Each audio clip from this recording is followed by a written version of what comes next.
Suddenly the black queen forces the white knight back, but the material count now is a pure exchange. Rook for knight. That's too much for Giri. He's coming in with the knights though. Big threat, Judith. It's not helping black to open up the position, I must say, unless bishop c6, knight f3 is really showing up on the board, but probably bishop d4. And now queen f2, queen e3. Trade queens. But queen e3, what is this? Knight c2? Knight c2? Oh, wow. Has he just blundered into a fork? He has. Wow. Oops. Knights are so tricky in blitz in speed chess. Not only in blitz, trust me. In general, Judith, knights are the trickiest beasts you will ever find, and simple material loss, and black is winning. Wow, he was just starting to work his magic, Wesley So there. White had opened up the position, he had the material advantage, he had the rook, and suddenly, is this just game over? Yeah, and you can see it there from Wesley. He knows it is over, and he's just simply making those moves. Because the alternative, just to resign the game. What a blunder from Wesley So. And now he's trying the counter-attack, the sneak attack here, using his knight to hit the black queen, but the black queen, as long as she finds a safe square. Queen c6, let's say. Exactly. Maybe the simplest. The fork remains. Queen c6 looks like game over. The white queen, I don't see any squares she can use to get behind, to get at that black king. To me, it doesn't look like black can go wrong.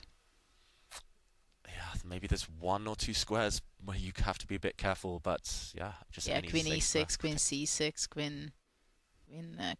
queen g6.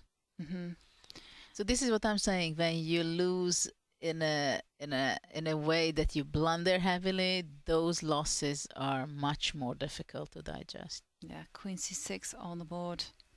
Yeah, he's human, Wesley, so he's one of us, as we saw in the featured chat there. And suddenly what to do? How do you pick apart the ruins of your position? It might be just simply too late. Too little, too late here. The white queen, white rook attacked. White's knight vulnerable. Oh, I love this. Just, if in doubt, in blitz, put your pieces on squares they're protected, like Anish has just done with his queen.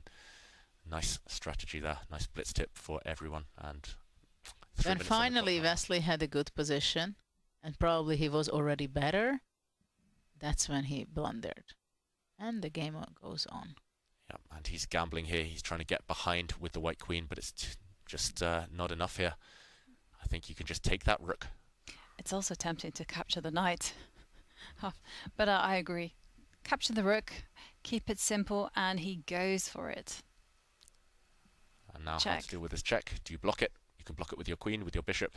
You can even run with the king, potentially. I like queen c8. Simple chess.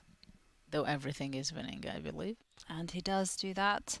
And Anish has all the time in the world. He has over 1 minute to find the way to put this point in the bag.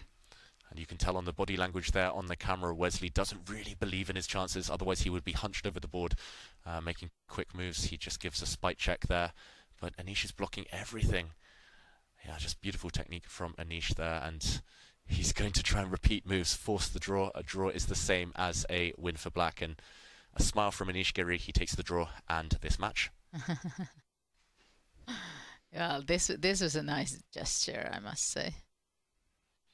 Yeah. Okay, I understand that the point is collected, but still, at least the game is a draw. The professional approach.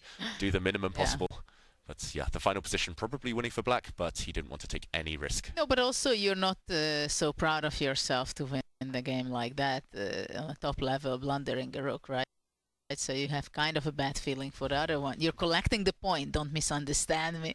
You're not so eager necessarily to win the game.